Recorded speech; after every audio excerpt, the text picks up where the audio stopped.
There are approximately 170 nuclear facilities at Sellafield which need decommissioning over the next 100 years. What we wanted to do was put out a challenge to the supply chain to look for methods that we can deploy that can either decontaminate cells or provide characterisation tool access via a 6-inch port through a penetration so that we can then get that tool to the place that we want to get it to. The experience involved in this challenge has been fantastic. Great, realistic, deployable solutions.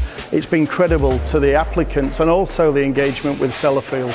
We use game changers for a number of challenges. They can translate Sellafield's challenges into something that the supply chain can understand, interpret and then put their proposed technologies to Sellafield. So the idea behind Reach is to give a really simple and easy to deploy access system for cells. It works by having a simple set of tubes that can be deployed through a 6-inch port. Mounted on those tubes you can have a carriage, and the carriage can drive itself backwards and forwards along the tubes that have been deployed.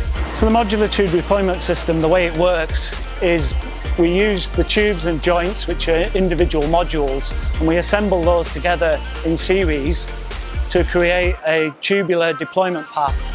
We then have an inner actuator that we can send down and articulate the joints in different orientations, which creates a deployment route.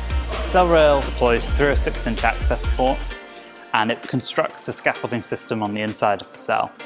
This lets us reach any position and orientation.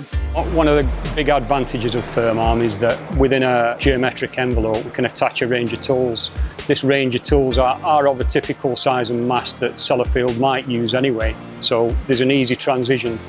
What's quite unusual is that there are very few deployment devices out there that can deliver these technologies to the site of interest. We feel that FirmArm can offer a solution to this. So Reach is really good at deploying sensors and tools into a cell. It can deploy at least 7 to 8 litres into the cell, and it can also remove off-axis from that deployment axis. So you can survey a volume of space, which gives you much better data, a much better clarity of data. So the modular tube deployment system could help hazardous areas to access areas that were previously unreachable. This is a unique system. There's nothing like this available on the market before. What CellRail lets us do is deploy characterization instrumentation within a nuclear cell. The ability to deploy any tool or sensor to any position has a profound impact on how infrastructure assets are inspected and maintained. I believe we're in a position now to identify uses going forward into POCO. We're very encouraged with the innovative thinking.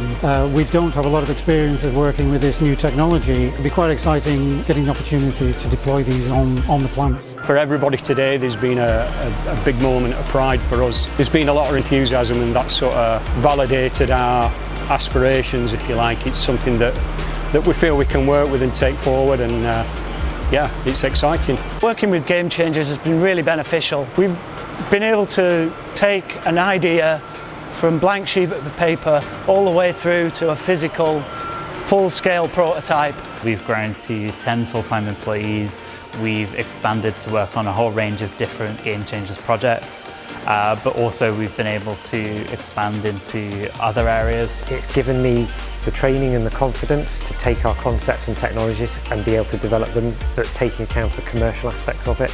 The way in which each of these individual organisations have taken on board the Sellafield constraints but applied them in such unique and innovative ways to give us what we have now, which are full-scale demonstrations that we're delivering. The potential for these technologies is huge. There are really exciting opportunities for these 4 technologies in the future.